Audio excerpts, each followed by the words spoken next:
박민 KBS 사장 취임 첫날에 진행자가 전격적으로 바뀌었고 네. 프로그램은 폐지가 됐습니다.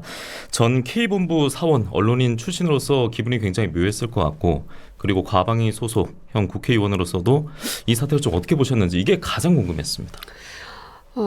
그 당시, 그러니까 MB 박근혜 정부 시절에 제가 한창 이제 방송을 했었는데요.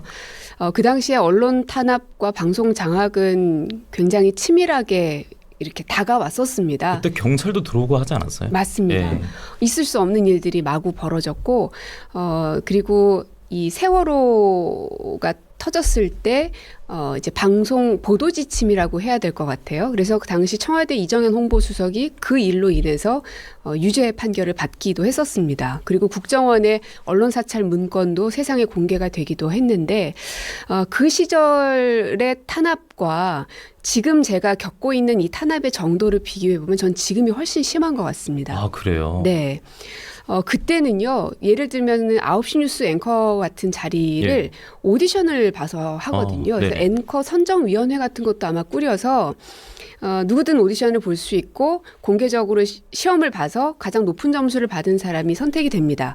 물론 그 뒤에서 누군가가 작업을 했고 어쨌는지는 저도 모르겠습니다. 네. 그냥 사원이었기 때문에. 그러나 형식적 절차로라도 그렇게 밟았던 KBS였는데 그 이명박 박근혜 대통령이 계셨던 보수정부 시절에도 그랬는데 지금은 그런 것도 없이 진행자가 마지막 인사도 못하고 프로그램을 이렇게 바꿔버린다는 건 예. 저로서는 있을 수 없는 일이 벌어진 거라고 생각하고 이거는 KBS에 대한 혹은 언론에 대한 테러 행위라고까지 생각이 듭니다. 그러면 이렇게 초강수를 뒀던 것은 이제 네. 그때 MB 정부 당시에 야 이거 제대로 우리가 조치를 못했으니까 이번엔 초강수를 둬서라도 취임 첫날부터 해봐야겠다 이런 생각이었을까요? 뭐 그럴 수도 있겠지만 그거는 대단한 착각입니다. 언론은 장악해서도 안 되지만 예. 장악한다고 장악되어지지 않습니다. 그 안에 있는 수많은 언론인들이 쓰라는 대로 쓰고 쓰지 말라고 해서 펜을 꺾어버리는 사람들로만 가득 차 있다고 저는 생각하지 않습니다.